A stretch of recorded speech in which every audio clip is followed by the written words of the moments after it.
तो इस फिल्म की शुरुआत में हमें मिन्हो नामी एक बहुत बड़े बिजनेसमैन को दिखाया जाता है जो हाल ही में बेल पर जेल से छूट कर आया है क्योंकि उसके ऊपर उसकी गर्लफ्रेंड किम के मर्डर का इल्जाम है। जेल से बाहर निकलते ही मिन्हो अपने लॉयर को बुलाता है केस डिस्कस करने के लिए। लॉयर को ये केस लड़ने के लिए पूरी डिटेल्स चाहिए थी। वो मिन्हो से सवाल करती है कि आखिर उस दिन होटल में क्या हुआ था, किम कैसे मरी थी और उसका इल्जाम तुम तक कैसे आया, पुलिस को किसने कॉल की, मुझे सारी बातें डिटेल से बताओ। इन सवालों के जवाब देते हुए कहानी फ्लैशबैक में चली जाती है और दिखाया जाता है कि जिस दिन किम का मर्डर हुआ था उस दिन मिन्हो किम से मिलने के लिए एक होटल में गया था।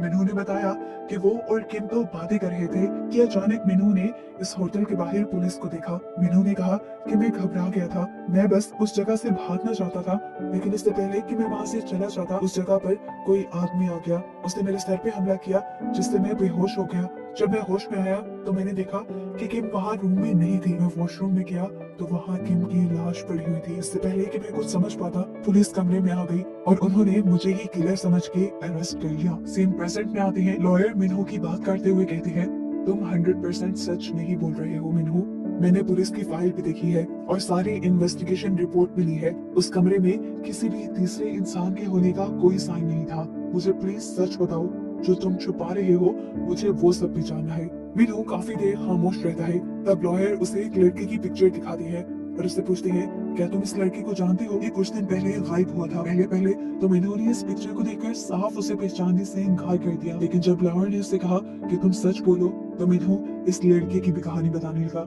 कहानी एक और मर्तबा फ्लैशबैक में गई और हमें दिखाया गया कि कुछ महीनों पहले मिन्हो अपनी गर्लफ्रेंड किम से मिलने के लिए जा रहा था। मिन्हो मैरिड था और आजकल उसे रिग्रेट होने लगा था कि वो अपनी वाइफ को धोखा दे रहा है इस रिलेशन के जरिए। इसलिए वो अपनी गर्लफ्रेंड किम से कहता है कि वो जल्द ही इस रिलेशन को तोड़ देगा। किम जो इस टाइम ड्राइविंग कर रही थी, ये बात सुनकर वो गुस्से में आ जाती है और उसका ध्यान ड्राइविंग से हट जाता है। सामने से आने वाली गाड़ी भी उसे नजर नहीं आती। इससे पहले कि इन लोगों का एक्सीडेंट हो जाता, किम जल्दी से अपनी गाड़ी को ड्रिफ्ट करते हुए दोनों कार्स को टकराने से बचा लेती है। ऐसा करके उन्होंने अपनी गाड़ी तो संभाल ली थी, लेकिन सामने वाली गाड़ी का एक्सीडेंट फिर भी हो चुका था। किम और मिन्हो ने जब बाहर निकल के देखा तो दूसरे आदमी की गाड़ी बिल्कुल डैमेज हो चुकी थी। किम ने आगे बढ़कर दरवाजा खोलकर चेक किया। गाड़ी में जो लड़का था उसकी मौत हो चुकी थी और ये लड़का कोई और नहीं बल्कि वही पिक्चर वाला लड़का है जिसके बारे में लॉयर मिन्हो से सवाल कर रही थी। इस लड़के का नाम हान था। मिन्हो बताता है कि उस लड़के की मौत को देखकर मैं बुरी तरह घबरा गया। मैं पुलिस को कॉल करने ही वाला था, लेकिन किम ने मुझे रोक लिया, ये कहते हुए कि इस रोड पे किसी ने हमें देखा नहीं है। हम फजूल में पुलिस को कॉल करके खुद इस केस में फंसेंगे और हमारी रेपुटेशन भी डाउन हो जाएगी। इससे बेहतर हम खुद इसकी लाश को कहीं ठिकाने लगा देते हैं और चुपचाप यहाँ से निकल जाते हैं। अब इससे पहले कि ये लोग हान की यानी उस लड़की की लाश को ठिकाने लगा देते, यहाँ पर पुलिस की एक कार आ जाती है।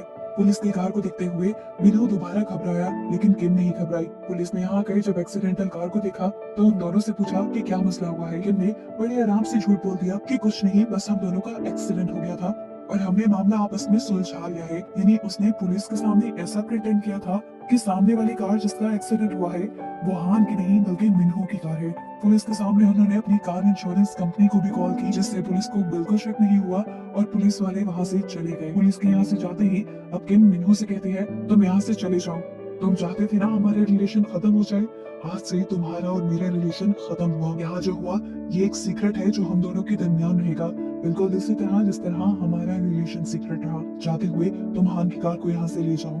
मिन्हो हान की कार लेकर वहां से चला गया, जबकि किम जाकर अपनी कार में बैठ गई।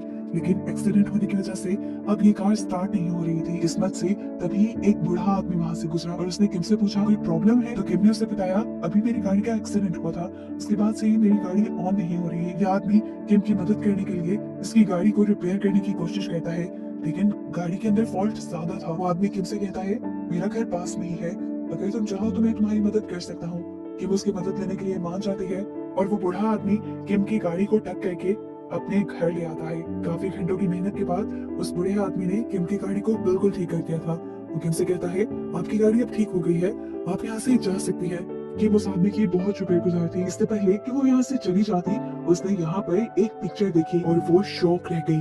वो हान की पिक्चर थी जिससे एक्सीडेंट में मारकर वो उसकी लाश को ठिकाने भी लगा आई थी। अब उसे रिग्रेट हो रहा था कि जिसको उसने मारा उसी के बाप ने उसकी इतनी मदद की और वो अब बेसब्री से अपने बेटे का इंतजार भी कर रहे थे। बड़े फॉर्मल वे में अंकल ने उससे कहा, देखो इतनी देर से निकला है, अब तक घर नहीं आया मेरा बेटा। साथ साथ वो अपने बेटे को कॉल भी मिला रही थे। अब किम के हाथ में मौजूद फोन बजने लगा, जो कि हान का था। वो घबरा गई क्योंकि अंकल भी फोन की आवाज सुन चुके थे। किम ने जल्दी से फोन सोफे पर रख दिया और अंकल को लगा कि शायद आज उनका बेटा फोन लेकर ही नहीं गया, और ऐसे किम अपने आप को साफ करते हुए वहां से चली गई। यहाँ मिनू उस एक्सीडेंट को बुलाने के लिए अब ज्यादा से ज्यादा टाइम अपनी वाइफ, फैमिली और बिजनेस के साथ गुजारने लगा था, जिसकी वजह से बहुत ही जल्दी उसका बिजनेस ग्रो भी कर जाता है। ऐसे ही एक दिन एक पुलिस ऑफिसर मिनू से मिलने के लिए उसके ऑफिस आ जाता है और वो उससे पूछता है कि जिस दिन उसने हाईवे पे सफर किया था उसी दिन हाईवे पे एक एक्सीडेंट भी हुआ था। अगर वो इस एक्सीडेंट के बारे में कुछ भी जानता है तो पुलिस को बता दे। लेकिन मिनू ने साफ इनकार कर दिया कि वो इस एक्सीडेंट के बारे में कुछ नहीं जानता। हालांकि पुलिस ऑफिसर उसे अपना कार्ड भी दे गया कि अगर तुम्हें उस एक्सीडेंट के बारे में कुछ भी याद आए या पता चले तो मुझे जरूर बता देना। थोड़े दिन बाद मिनू को उसकी वाइफ के साथ डिनर करते दिखाया गया। तभी न्यूज में उसी एक्सीडेंट की न्यूज चलने लगी। यहाँ न्यूज में अब एक औरत का स्केच भी दिखाया जाता है, जो किसी और का नहीं बल्कि किम का ही स्केच था, और पुलिस बता रही थी कि इस एक्सीडेंट की जिम्मेदार किम है, जिसे अब पुलिस जोरों से ढूंढ रही है। हान के डैड ने पुलिस को यह बयान दिया था कि किम उसे एक्सीडेंट वाले रोड पे ही मिली थी और उसके बाद से किम का कुछ अता पता भी नहीं था, तो सारे शक किम के खिलाफ थे। इतनी देर में अब मिनहू को किम की कॉल आई। किम उसे मिलने के लिए एक सीक्रेट जगह बुला रही थी। मिनहू भी बगैर किसी देरी के किम से मिलने के लिए चला गया, जहाँ किम का हुलिया पहले से बिल्कुल बदला हुआ था। किम ने उसे बताया कि मैंने अपने बाल काट दिए हैं और अपना हुलिया चेंज कर लिया है ताकि पुलिस मुझे पहचान न पाए। यहाँ पे किम सिर्फ मिनहू को हान के कार्ड्स देने के लिए आई थी। वो मिनहू से कहती है कि तुम उसके कार्ड की डिटेल्स चेंज कर दो ताकि लोग उसे एक बहरूपिया समझे और पुलिस का ध्यान हमारे से डाइवर्ट हो जाए। मिनहू किम की बात मानता है और हान के सभी कार्ड्स की डिटेल्स चेंज करने के बाद उसके कार्ड्स भी जला देता है। अब जब पुलिस को इन्वेस्टिगेशन के दौरान हान के कार्ड्स की डिटेल्स चेंज मिलती हैं, तो उन्हें लगता है कि हान एक फ्रॉड था, वो कुछ इलीगल काम करता था और शायद पुलिस से बचने के लिए वो ये सारे नाटक कर रहा है।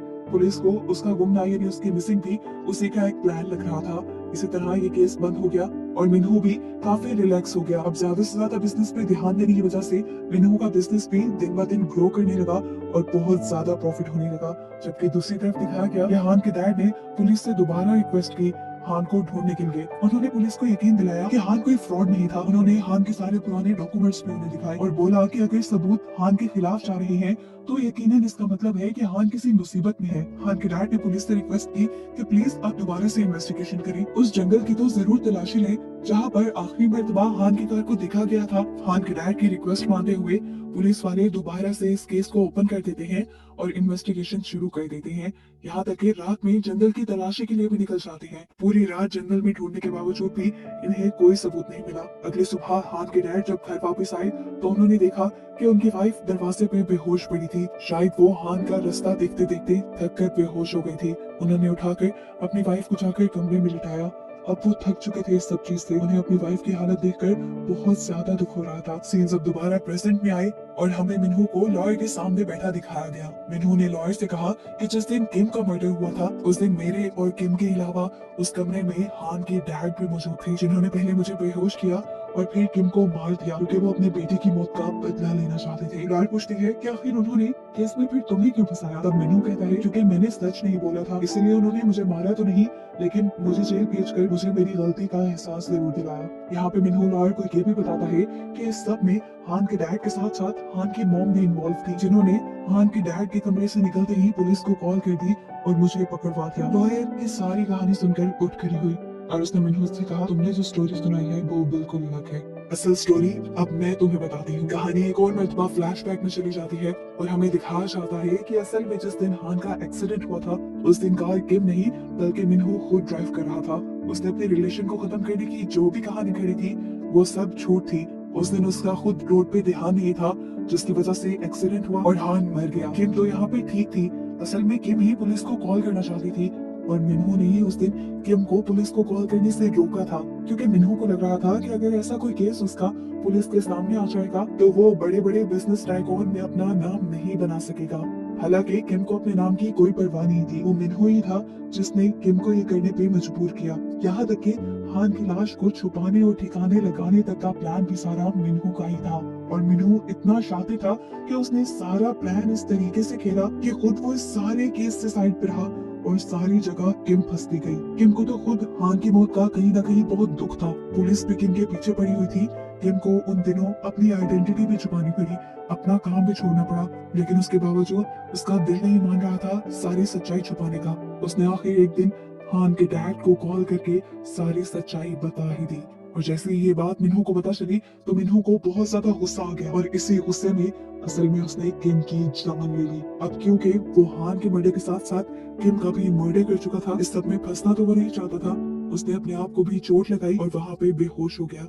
और फिर ये सारा ड्रामा किया कि उसे जबरदस्ती उसकी दोस्त की मर्डर के केस में फंसाया जा रहा है। जैसे जैसे लॉयर की सारी स्टोरी मिन्हू को बता रही थी, मिन्हू का मुंह खुला का खुला रह गया था। वो हैरान था कि लॉयर को सारी सच्चाई कैसे पता है, हालांकि सारी सच्चाई तो मिन्हू ने कभी किसी को बताई ही नहीं। यहाँ लॉयर उससे कहती है, घबराने की बात नहीं मिस्टर मिन्हू, मैं आज भी आपके साथ हूँ और आपका केस लड़ने के लिए तैयार हूँ, लेकिन मुझे बता दें कि आखिर आपने हान और हान की कार को छुपाया कहाँ पे है। हान के पास अब दूसरी कोई चॉइस नहीं थी कुछ छुपाने की, इसलिए उसने लॉयर को सच बता दिया कि उसने हान की डेड बॉडी को उसकी कार के अंदर ही डालकर एक लेक में डुबा दिया था। यहाँ पर मिन्हू एक बहुत ही दर्दनाक कन्फेशन करता है कि जब मैं हान की गाड़ी को लेक के अंदर फेंकने गया था तो इस टाइम गाड़ी के अंदर हान जिंदा था। वो मुझसे अपनी जान की भीख मांग रहा था, लेकिन मैं रिस्क नहीं ले सकता था। अगर मैं उसे छोड़ देता तो मेरे पे केस बन जाते, इसीलिए मैंने उसे जिंदा ही पानी में फेंक कर मार दिया। मिन्हू की ये बात सुनकर तो लॉयर भी शॉक हो जाती है, क्योंकि ये बात उसे नहीं पता थी कि जब मिन्हू ने कार को लेक में डाला तो तब हान जिंदा था। उसे तो यही लगता था कि एक्सीडेंट में ही हान मारा गया होगा। लॉयर अब ये सोच रही थी कि मिन्हू कितना ज्यादा संदिल है, अपने मुफाद के लिए उसने एक लड़के को मार दिया। अब लॉयर ने उसके सामने एक मैप रखा और उससे कहा कि मार्क करो वो जगह जहाँ पर तुमने हान की कार को धक्का दिया था। मिन्हू ने भी पेपर उठाकर वो जगह मार्क कर दी।